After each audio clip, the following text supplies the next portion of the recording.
Você abre a lista de tarefas. É só isso, abrir. Mas algo aperta no estômago. A tarefa não é enorme. Você sabe disso. Já fez coisas mais difíceis. Mas, agora, ela parece ter peso. Parece que precisa de energia que você não tem. Você fecha a lista. Pensa. Depois eu faço. E aí passa o dia. Você não fica parado. Faz outras coisas. Responde mensagens. Organiza gavetas. Até trabalha em algo. Mas a tarefa continua lá. E você continua sentindo. Não é cansaço exatamente. É uma tensão de fundo. Como se estivesse devendo algo a alguém. E está. A você mesmo. Você pode chamar isso de preguiça. A maioria chama. Mas preguiça não dói assim. Preguiça não vem acompanhada de culpa, de peso, de evitação ativa. Preguiça não faz você se sentir menor por dentro. O que você está sentindo não é falta de vontade. É medo. Medo não precisa ser dramático. Não precisa ser pânico. Medo pode ser sutil, silencioso e ainda assim paralisante. Pode aparecer como resistência, como cansaço inexplicável, como não sei por onde começar. E o cérebro faz isso por proteção. Quando alguma tarefa ativa uma sensação interna de ameaça, medo de falhar, de ser julgado, de confirmar um limite, de escolher errado, o sistema emocional interpreta aquilo como perigo. E a resposta natural a perigo é evitar. Você não está escolhendo ser assim. Você não é fraco. Você não é preguiçoso. Você está operando dentro de um mecanismo emocional que existe em todos nós.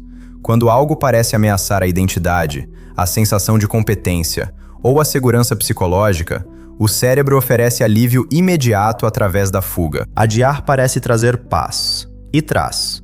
Por alguns minutos. Até que a culpa começa, e a tensão volta, e o peso aumenta. E você se afasta ainda mais da tarefa. Não porque não quer fazer, mas porque quanto mais tempo passa, mais a tarefa se conecta com vergonha. E vergonha não motiva. Vergonha paralisa. O que você vai ver agora são 7 sinais de que sua procrastinação não é sobre a tarefa. É sobre o que fazer a tarefa significa para você. E nomear isso muda tudo.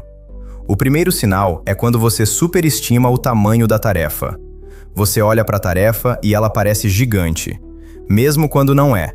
Mesmo quando, racionalmente, você sabe que não vai demorar tanto.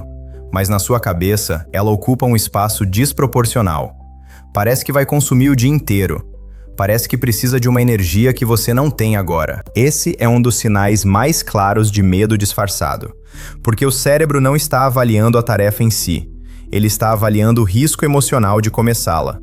Se a tarefa ativa medo de falhar, medo de não fazer bem, medo de ser julgado, o sistema emocional infla a percepção de dificuldade. É como se o cérebro dissesse: isso é perigoso, melhor esperar. Melhor ter mais tempo, mais energia, mais preparo. Mas repare, quando você finalmente faz, quase sempre descobre que não era tão grande assim. O problema nunca foi o tamanho real, foi o tamanho emocional. E tamanho emocional cresce com evitação. Quanto mais você adia, mais a tarefa se conecta com culpa. E culpa distorce percepção. Você começa a ver a tarefa não só como difícil, mas como prova de algo sobre você. Prova de que você não dá conta.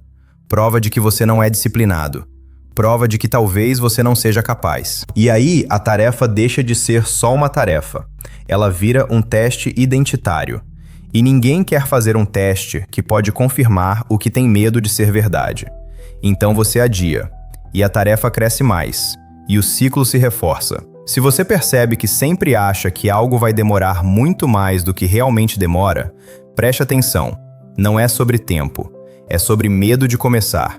E medo de começar quase sempre é medo de não ser suficiente no processo. O segundo sinal importante é quando você precisa do momento perfeito. Você vai fazer, só que não agora. Agora você está cansado, ou o ambiente não está ideal, ou você não está no estado mental certo.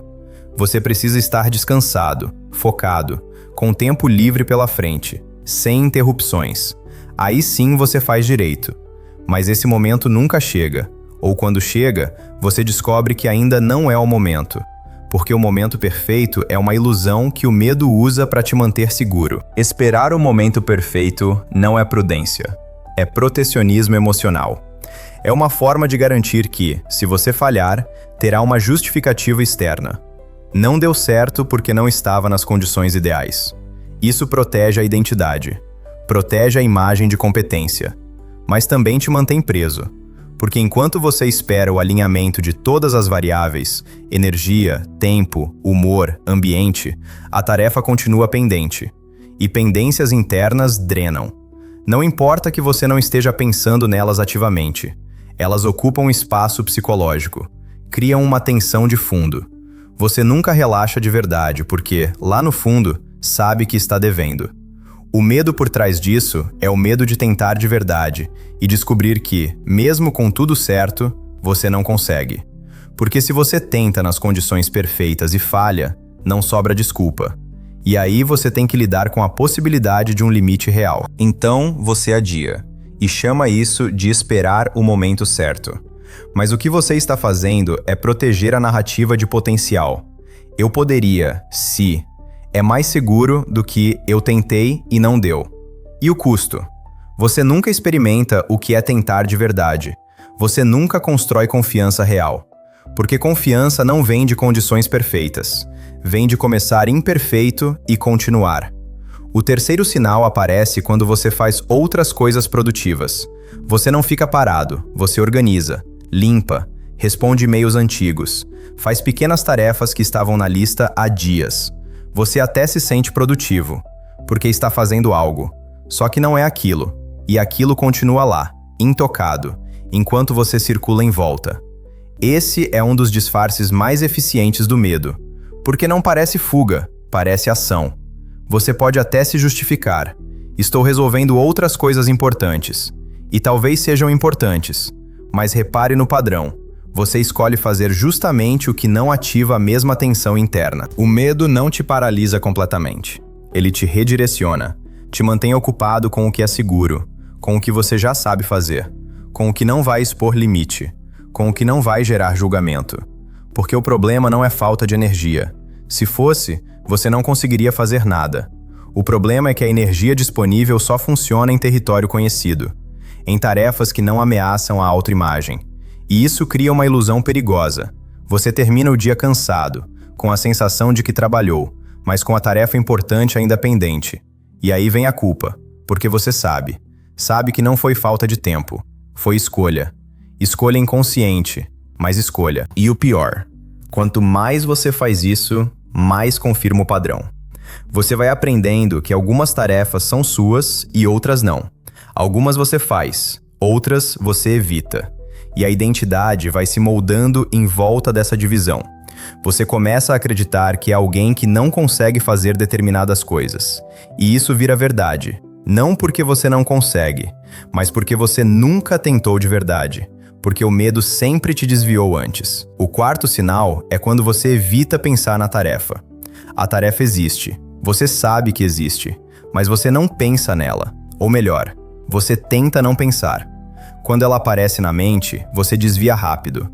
Muda de assunto interno. Pensa em outra coisa. Qualquer coisa. E isso não é esquecimento. Esquecimento é passivo. Isso é ativo. É evitação mental. E evitação mental é um dos sinais mais claros de que algo dói. Porque se a tarefa fosse neutra, você pensaria nela de vez em quando. Planejaria mentalmente.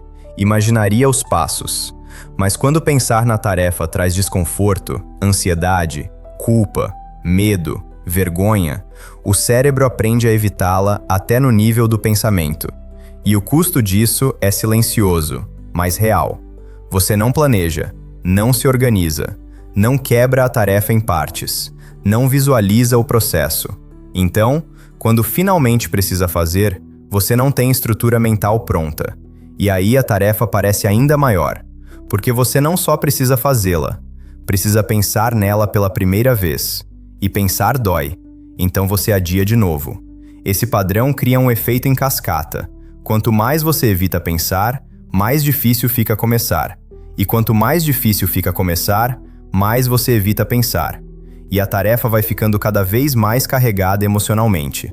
Até que só de lembrar dela, você sente um aperto. E o medo que alimenta isso é o medo de enfrentar o que fazer essa tarefa significa. Se é uma decisão, é o medo de escolher errado. Se é um projeto, é o medo de não fazer bem. Se é uma conversa, é o medo do que o outro vai pensar. Se é algo sobre você, é o medo de confirmar uma insuficiência. Enquanto você não pensa, você não precisa lidar com isso, mas também não avança, e o tempo vai passando, e a dívida interna vai crescendo. O quinto sinal é quando você sente alívio ao adiar. Você decide adiar, e sente um alívio imediato, como se um peso tivesse saído. A tensão diminui, a respiração afrouxa. Você pensa, amanhã eu faço, agora vou descansar. E esse alívio confirma a escolha. Parece que você fez a coisa certa, que você estava realmente cansado, que precisava mesmo de uma pausa. Mas preste atenção, o alívio não é de descanso, é de fuga. Porque descanso genuíno não vem acompanhado de culpa. Você descansa, recarrega e volta. Mas quando você sente alívio ao adiar, o que vem depois não é recarga, é tensão de fundo, culpa latente, a sensação de estar devendo. Você não relaxa de verdade, você só adia o desconforto.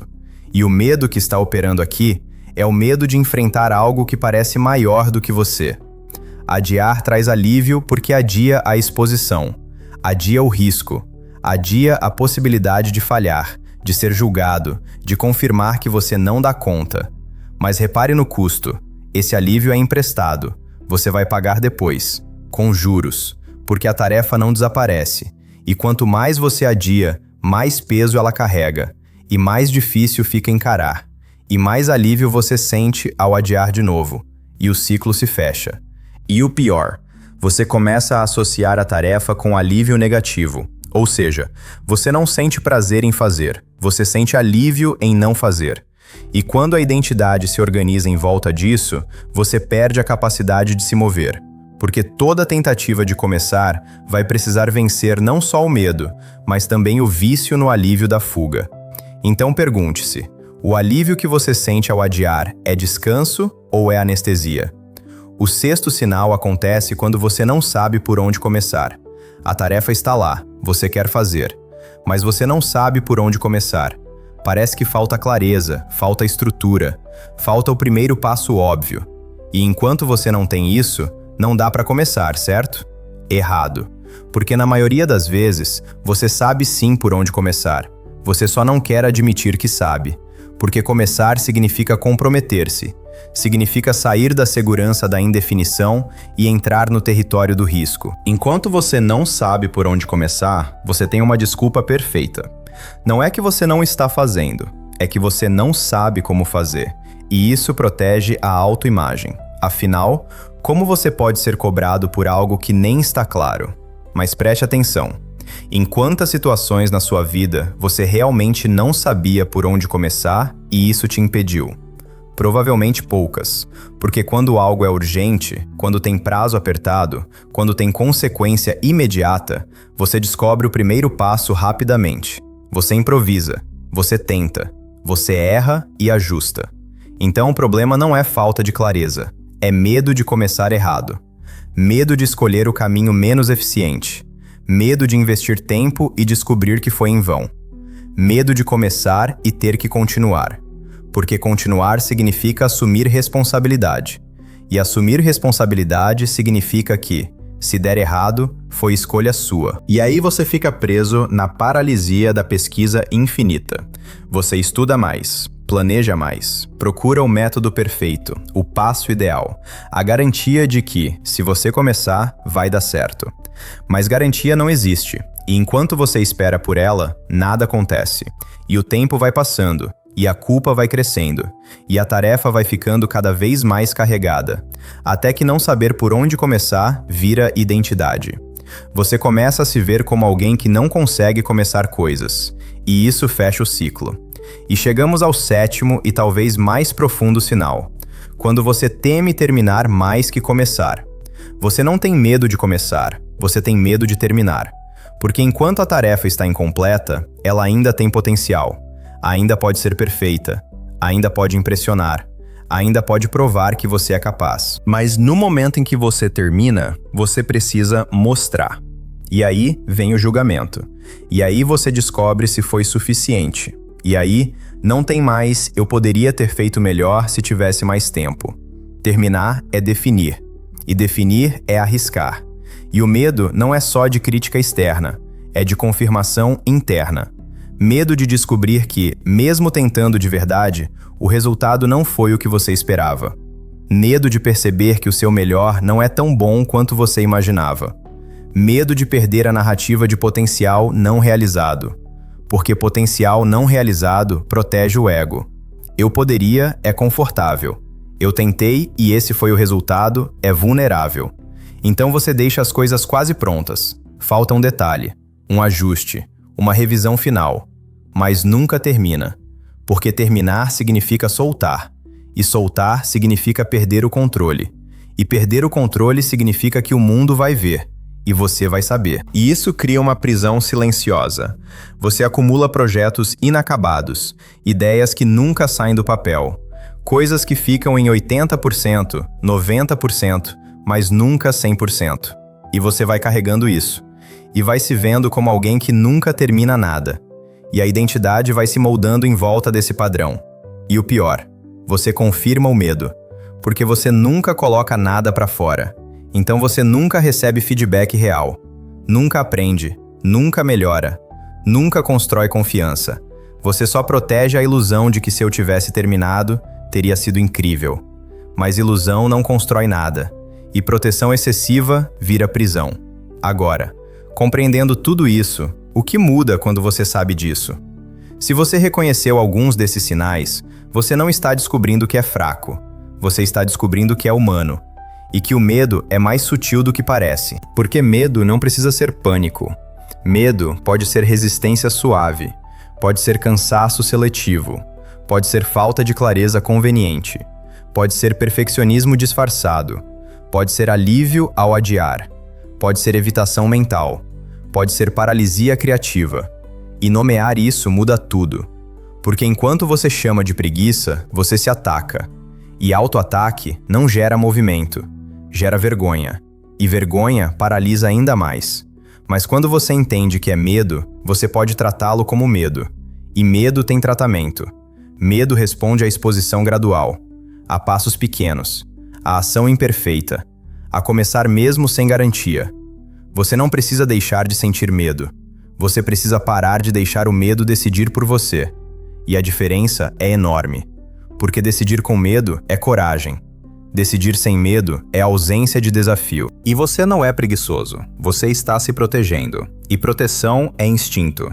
Mas proteção excessiva vira prisão. E você merece sair dessa prisão. Não porque você precisa performar, mas porque viver em dívida consigo mesmo drena. E você já está cansado demais para continuar carregando peso invisível. Então, se você quer começar a mudar isso, comece pequeno.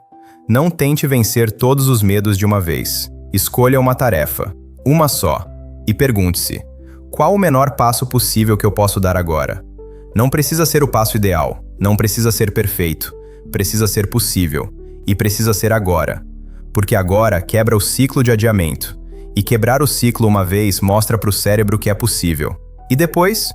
Não exija grandeza, só continue, um passo de cada vez, com medo se for o caso, porque medo não precisa te impedir. Medo só precisa ser reconhecido. E a ação na presença de medo é exatamente o que reconstrói confiança. E toda vez que você sentir a tentação de adiar, pare, respire e pergunte: é cansaço ou é medo? Se for medo, nomeie. E escolha dar o próximo passo mesmo assim. Não porque é fácil, mas porque você merece sair da prisão da proteção. Para encerrar, lembre-se: procrastinação não é falha de caráter. É proteção emocional que virou hábito. E hábitos podem ser desfeitos, mas só quando você entende o que está protegendo. Se esse tipo de clareza te ajuda a entender o que acontece por dentro, você pode querer explorar mais desses padrões. Porque nomear medo é o primeiro passo. E você acabou de dar esse passo. Você não é preguiçoso. Você tem medo. E ter medo não te faz menor. Te faz humano. Agora você sabe. E saber muda tudo. Hashtag relatório final. Hashtag elementos técnicos eliminados. Marcações de estrutura. Hashtag 1. Hashtag 2. Etc. Títulos de sessões. Abertura, o momento interno. validação e contextualização, etc. Numerações técnicas, sinal 1, sinal 2, etc. Indicações de contagem de palavras. Hashtag. Transições narrativas criadas. Substituição de títulos por conectores como: o primeiro sinal é quando, o segundo sinal importante é quando, o terceiro sinal aparece quando, o quarto sinal é quando, o quinto sinal é quando, o sexto sinal acontece quando, e chegamos ao sétimo e talvez mais profundo sinal. Integração natural entre seções através de frases como: agora, compreendendo tudo isso, o que muda quando você sabe disso? Então, se você quer começar a mudar isso, para encerrar, lembre-se. Hashtag correções linguísticas realizadas. Conversão de porcentagens numéricas para a forma escrita. 80%, 90%, 100%, 80%, 90%, 100%. Manutenção de termos técnicos consolidados não presentes no texto original. Hashtag confirmação de preservação integral do conteúdo original. Todo o conteúdo narrativo foi mantido integralmente. Todas as explicações, argumentos e desenvolvimento de ideias foram preservados. Todos os exemplos, contextualizações e explicações técnicas foram mantidos. A extensão e densidade informativa permaneceram inalteradas. Nenhum parágrafo foi resumido, cortado ou simplificado. Apenas elementos técnicos e de formatação foram removidos.